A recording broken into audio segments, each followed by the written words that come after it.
that takes us into the conversation about the strike and about what's going on in Hollywood.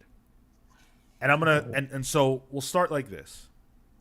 A few weeks ago, I mean it's been a couple of months now, in fact. Yeah. The writers' strike began. At the time, we said, who knows how long this will go on? Like, this could be months.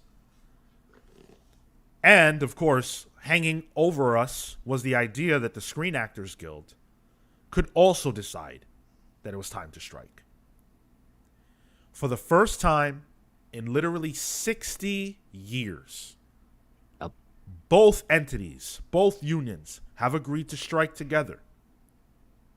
And Hollywood is now shut down. Damn. I thought maybe to go over a list of projects that were shut down, but there's no need to. They're all shut down, pretty much. Yeah. House of Dragon season 2 was like the only thing able to film because it's filming overseas, and most of their actors are overseas actors, so they're not able to. Some special case. Right, exactly. That's it. Silva in the chat. Let's go. Anarchy Comics need a strike. They don't have a union. Well, that's what they're striking for. They're striking for the union. They have to make one first. Yeah. It's not what. This comes at a bad time, admittedly, for Hollywood that is trying to rebound from the pandemic, which, of course, I believe, some people say this is incorrect. I think you're crazy if you don't agree with this. The pandemic still affects people's behavior. It prevents people from going to see movies the way that they used to. That is a fact. Yeah, I was actually just listening to Mangasplaining, and Chip Zdarsky, was co-host on that show. He was talking about he wanted to go see a movie. This episode aired in May. He was saying that this was when Ant-Man was, it had been on for a little bit. And the only thing he could go see was Ant-Man. But it was a crowded theater, so he wasn't going to do it. Right. The numbers haven't been the same. They're just not the same. If you're not a Spider-Man or a Batman or, Tom Cruise. Yeah. Like, if it's not that, let me say this. The Flash, regardless of what you think about that movie, if it came out in 2019 instead of 2023, it would have done way better. Way better. Maybe it wouldn't have been a hit. It certainly would have made $1 billion. Would not have made $1 billion, but it would have done much better. 200 million domestically. And so now that we're in this position that we're in, the writers and the actors are saying, hey, wait a second. With streaming, we're not getting residuals that we should get. You're cutting shows and movies off your streaming services deliberately in order to not pay us residuals that we're due. AI is a factor now, and you're trying to replace us with AI. Did you guys see the story this week that background actors were being asked to be scanned? What? And paid $100 to be scanned so that their likeness could be used in perpetuity forever without consent? Yep. What? Yes. Yep. It's like in the I don't know if you guys have the context, but it's like in the K-dramas where the same old man acts as the same like grandpa figure in almost every K-drama, or there's a few and you can just kind of like, oh, he's also in this one as a grandpa in this one. There's some K-drama chat that just reminded me. You're just going to see the same people in the backgrounds doing like peas and carrots in the back. Yeah. The same four people. It's like, look, there they are again. They use the same algorithm. It's That's insane. Silly. This is what your AI is trying to lead to. Hey, cost effectiveness. I don't agree with it, but it's the mechanism there. You agree with the numbers, though. You fuck. I pulled a few tweets that I thought were interesting. So this one's from Nicole Demers. who was a writer, and she said, or they said, I don't know their gender. The first week of the strike, a young actor, early 20s, told me she was a background actor on a Marvel series, and they sent her to, quote, the truck, where they scanned her face and body 3 times, owned her image in perpetuity across the universe for $100. Existential is right. And this is to Toplin's point, this is the sort of stuff that the strike and the way forward with AI is how you start to get regulation, and you start to get those necessary steps to being able to curb AI to become more ethical in its use. So it sucks that it's happening now, but I think in the long term, it'll benefit the actor, the individual, because we have a reason to change laws now. Because we're kicking it out of the industry. Right. I completely agree. It shouldn't be legal. It should not be legal to do it. But, Marco, you disagree with that? Well, Disagree with the method. with the I think yeah. Marco's trying to say. Right. But I think That's being generous, you piece of shit. I'm saying that it should be illegal to, without lawyers and contracts and approval. Oh, for sure. Yeah.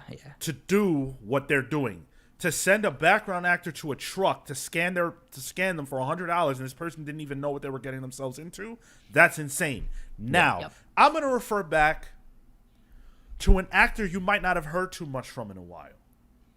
Jet Li. Huh.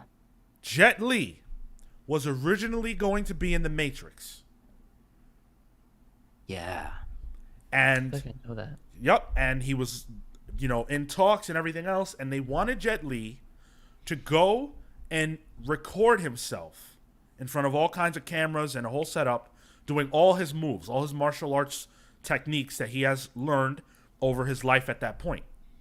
He realized what they wanted was to scan him doing those things so that Warner would own his likeness and his moves forever.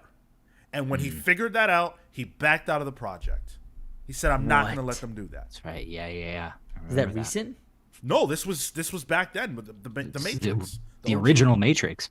Oh shit. That's insane. Yeah. They don't give a fuck. No. Oh man. What does Bob Iger have to do with creativity? Yep. Did you see the tweet that said Disney took away creative paid for lunches or The whatever? Free lunches, yeah. Yeah. And so the writers would split or give away, their free lunches so that Yep. Unbelievable. Insane. Comic Boom says it ought to be illegal for any person to contract away their likeness in perpetuity, akin to not being able to consent to an assault. You can consent to a fight, but that is not forever. No. What's the issue with that? You can negotiate whatever. You get paid for it. You want it to be forever, then that's it. Unreal. what? It shouldn't be illegal. I don't know. I don't know if I frankly I don't think it should be legal. I don't. What? I don't. Why do you think it should, Marco? Unless you're licensing stuff, then maybe that's the way. I mean, forward. that's what it is. You're But- licensing your likeness to this company to be used in perpetuity But you're getting paid for it. You're agreeing to the contract. once. And it's going to continue after you die. No, I You're- understand. I understand. But Well, I'm saying I don't think you do. I'm not saying I don't think that's bad. I don't think it's bad to have a thing forever. It's not a thing. It's a person. It's their likeness. That's a person. It's not a thing, bro. Not once that person is not like. Do you hear yourself? No, dude. Bro. If a person dies Right. Were they a person? They were. What does their likeness represent? It used to represent them It used to, or it does? Why would you use it if it didn't? because they're not alive anymore. So what does it represent? A person. All right. So I can't handle the mental gymnastics. Stop. Bro. I can't. I'm sorry. All right. fucking get you on the phone with Bob Iger. Come on. So one of the most disgusting things that I saw this week, I don't know if you saw this, Kale, was the quote that's been going around that suggested that the studios were prepared to wait it out until writers and actors started losing their homes. Yeah. And Yeah, it wasn't even suggested. That was the quote. right. What the fuck? Yeah. Yeah, I'm gonna pull it up because I should have. If I'm gonna say something that crazy, I gotta have it in front of me. So I'm gonna pull it up, but that's what's been going around. Yeah. That's insane. And a lot of like Adam Conover is the I believe like the union rep, maybe president for the Writers Guild. I'm not sure what their hierarchy is, but he's the guy in charge, and he's very much like this is a scare tactic. They're already slipping. They're already saying they're ready to go. But in the background, they're asking non-union actors to rework on projects and rework on, Disgusting.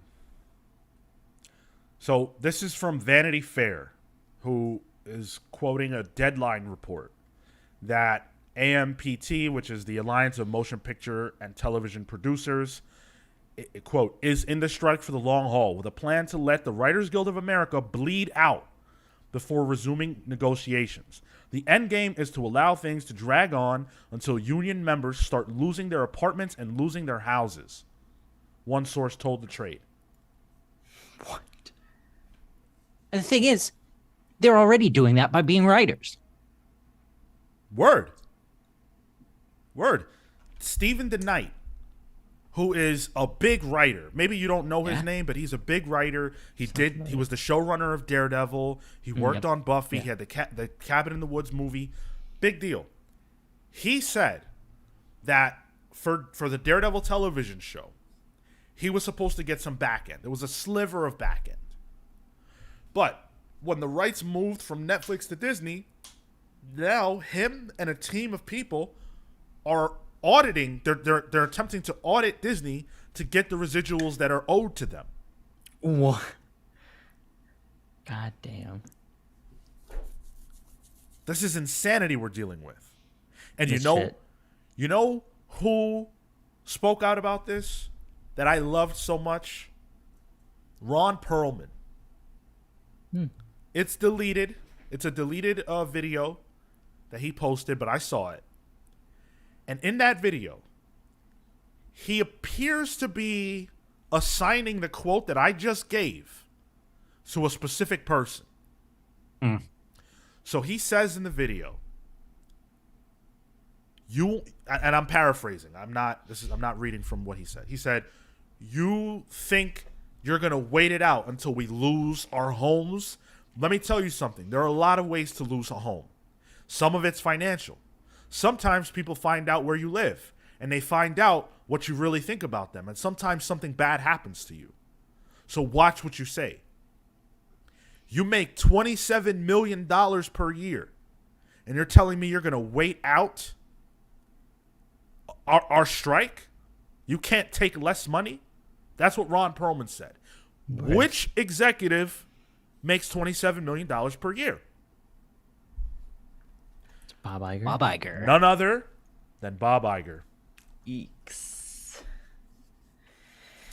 Bob Iger, for his part, had some choice words for this strike. He said that he thought it was disturbing. Here's the quote to CNBC. It's very disturbing to me. We've talked about disruptive forces on this business and all the challenges we're facing. The recovery from COVID, which is ongoing. It's not completely back. This is the worst time in the world to add to that disruption. I understand any labor organization's desire to work on behalf of its members to get the most compensation and be compensated fairly on the value that they deliver. We managed as an industry to negotiate a very good deal with the Directors Guild that reflects the value that the directors contribute to this great business. How do you figure? Oh, and left out of this for whatever reason is he said that their demands were unrealistic. What? Yeah. What are the demands? Well, there's a whole Laundry list. But the demands seem to be, hey, we don't want to be replaced by AI. We don't want to be fucking scanned and used in perpetuity. And we want to be paid decently. We don't want you to be able to take our stuff off your streaming service and then not pay us anymore. That's a cheap workaround. Yep. What is Bob Iger thinking?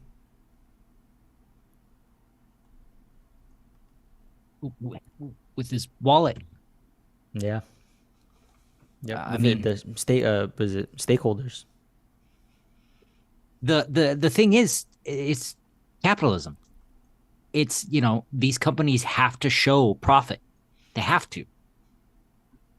If you are a business, it's literally to exist, you have to show profit. Yeah. But that's impossible to continually show profit. It's literally impossible. Without cheating. Without cheating. Yeah. Yep. There's only so much money in the world. And there's only so much of it that any one company can get. And 6 people have it. Yeah. What's the... Like, what the fuck? What are we doing here? Like, when does this end? In the UK right now, there's a bunch of strikes happening in the public sector. Teachers, firefighters, railroads. The railroad still? Oh, yeah. The junior doctors are a big one because they have taken up, they haven't been given a wage increase. I want to say since 1980 something. Damn. Not even with inflation. So like they are owed a 35% pay rise in line with inflation. So that's what they're asking for. Reasonable. And the government is like, that's insane. Because literally everyone else is asking for 5 or 6% in line with inflation right now. The junior doctors haven't had a pay rise in 40 years. So the inflation, they're missing 35% inflation. Like to account for it. To account for it so that they can live. That's wild. Junior doctors here are getting paid £14 an hour. That So sounds low. yeah, so you go you go to the hospital and the guy in the ER is being paid $15 an hour Yeah. to fix your fucking broken leg. Like, what? That's crazy. This situation is untenable. It just is. And everybody says, oh, boo-hoo. Actors who are making millions of dollars don't feel like they're being paid enough. Well, screw you.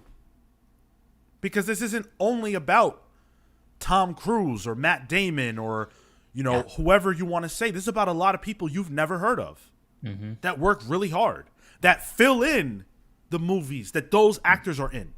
That's why they're striking too. That's why they're on the picket lines. Because it's not just about them. Ron Perlman didn't say what he said because he's struggling.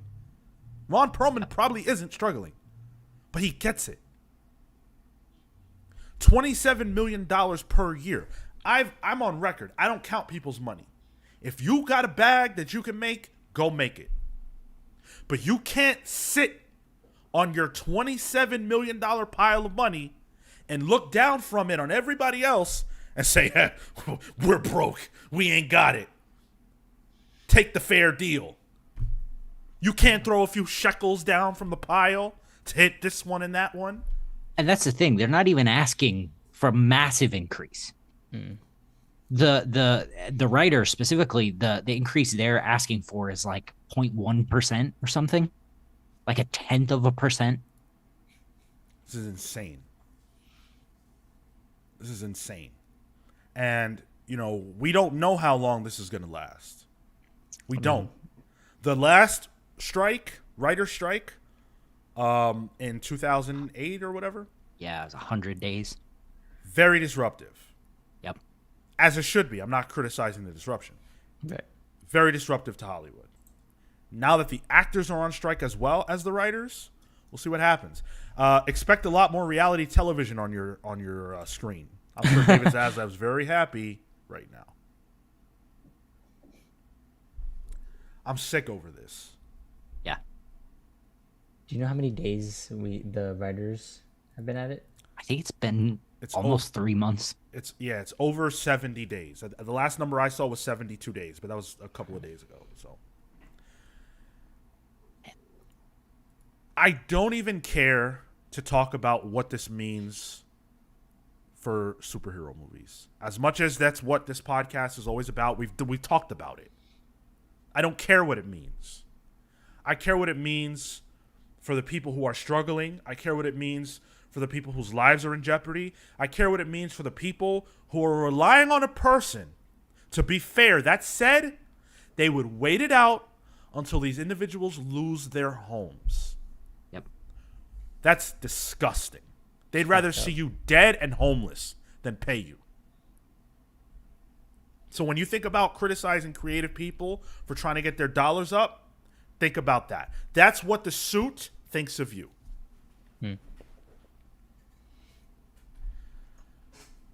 All right. We'll leave that. Yeah, go ahead. Quickly, this all goes back to the Ian McGinty situation from a couple of weeks ago, too. Absolutely. That poor guy died because he was working himself to death because he couldn't afford anything. Absolutely. How many other Ian McGinty's are there in TV alone? Right. Yeah. Actors, writers, In any creative industry. name it. Yeah. Dying because they want to achieve a dream but they can't eat. Let's read some comments. Dan says, good capitalism is being flexible to a new status quo. That's not what these executives are doing. Show me a place where good capitalism is being instituted. I feel like we all know capitalism is just run amok, and there's nothing keeping these studios and companies the world over. Forget about film. Forget about Hollywood. UPS. I had to cut it from the news today because there's too much show. But there's a major strike about to happen. Oh, yeah, that's going to affect comics. Oh. That's next week's topic. Okay. There's a major strike coming there. A lot of people are being unfairly paid. They're not being paid what they're worth because capitalism won't stop being capitalism. Let alone the railroad companies. Right. And I'm not saying get rid of capitalism. I'm saying put a cap on capitalism. Yeah. There's a limit. There's got to be. Right. It's not counting money. It's making sure people are fairly compensated for their labor. I mean, that's what I said. Yeah. Yeah. Comic boom residuals are tied to commercials generating income on traditional cable shows. But streaming only has limited subscriber income. No specific ads tied to specific shows, thus no residuals. Why is it that Comic Boom understands the problem, but these $27 million plus paid executives and all these lawyers and bean counters couldn't have figured this dumb shit out 5 years ago? Well, Duh. They did. That's the problem. If they had figured it out 5 years ago, we wouldn't be seeing all these damn shows. No, that's what I'm saying. They figured it out not the right way. Oh, right. Yeah, they figured it out now. Yeah. They should have looked at Netflix's books because Netflix has never been profitable. Oh, that's right. Everybody copied Netflix. Yep. Unreal. Yeah, well. They can't keep justifying $100 million shows. Exactly. Yep. You can barely justify $100 million movies. And quite frankly, where are these budgets at? Secret Invasion, $212 million, according. Indiana Jones was 300. Yeah, according to Kushik Raja. Damn. Which, hey, thank you for being here. Where? Yeah, what do you even need that much money to make an Indiana Jones movie for? It's fucking Harrison Ford. CGI chase scene and the old guy mask, I guess. Yeah, The old guy de-aging. mask is probably the most the cheapest thing there. Jesus Christ. We talked about The Matrix earlier. You look at the first Matrix movie, look at how good that movie looks. And that was peak cinema.